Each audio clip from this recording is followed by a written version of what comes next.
السلام عليكم ورحمة الله وبركاته. اللهم صل وسلم وبارك على الحبيب المصطفى.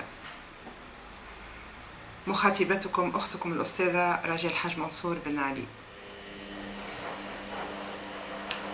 حبيت نبلغ كلمة لمن يتآمرون على الشعب التونسي.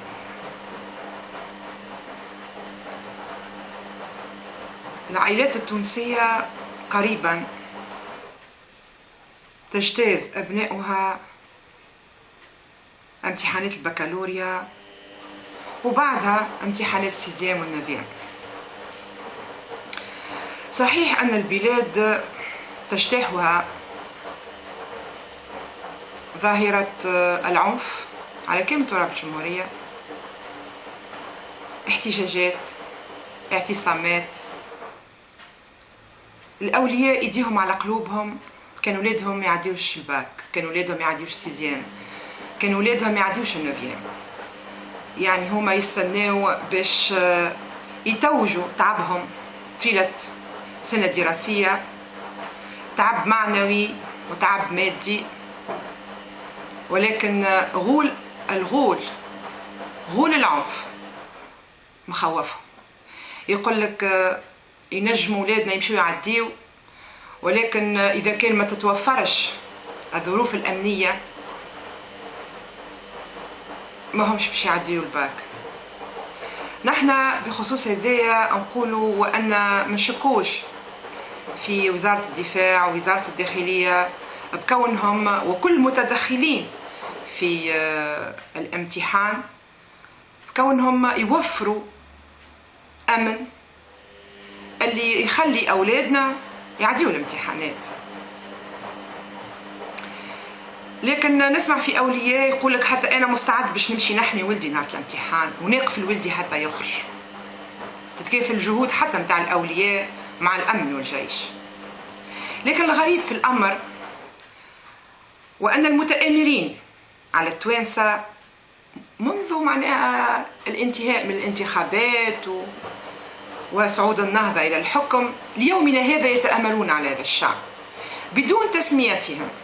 معروفين أحزاب يسارية وبعض الشخصيات اليسارية اللي ما خلتش فرصة إلا واستغلتها باش تتيح بالحكومة مش من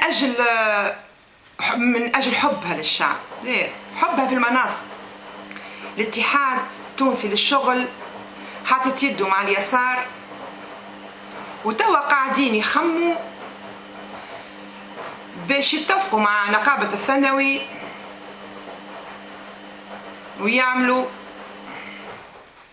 برد فير، مش مع الحكومة، نقول مع الشعب.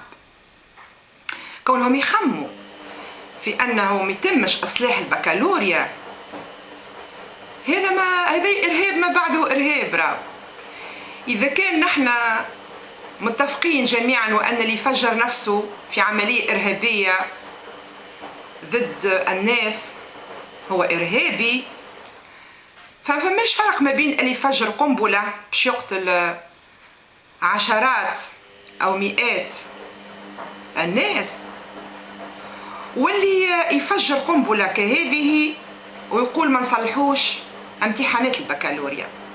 كيف قاعدي إرهابي أو نقابي يساري يحب معناها يخسر قرابة 129 ألف عائلة تونسية في جهدها متاع عام كامل في نجاح أولادهم. عنا 129 ألف ماشيين البكالوريا، وشوف قداش اللي هما مش عاديو السيزيام والنوفيام. يعني كي ما نصلحوش الباك وكان يحبوا زادا ما نصلحوش السيزيام والنوفيام، هذا شنو يتسمى؟ هل هذا حب للوطن؟ أنا عندي ثقة في كون أساتذتنا توانسة والمعلمين متاعنا يستحيلوا أنهم يفكروا لو للحظة وأنهم يخيبوا أمال العائلات. هما بيدهم عندهم أولادهم يقراوا، فما نتصورش وأن من أجل معناها تحقيق مصالحهم الشرعية ومطالبهم الشرعية أنهم يضربون في أولادنا وفي مستقبل أولادنا. عم ناول ورغم الظروف الصعيبة قبل الانتخابات التأسيسي عداو ولادنا الباك وعداو السيزيام والنوفيام والحمد لله.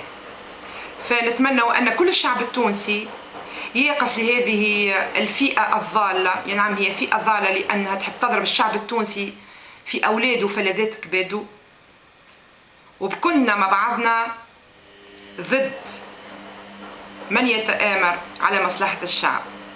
السلام عليكم ورحمة الله وبركاته.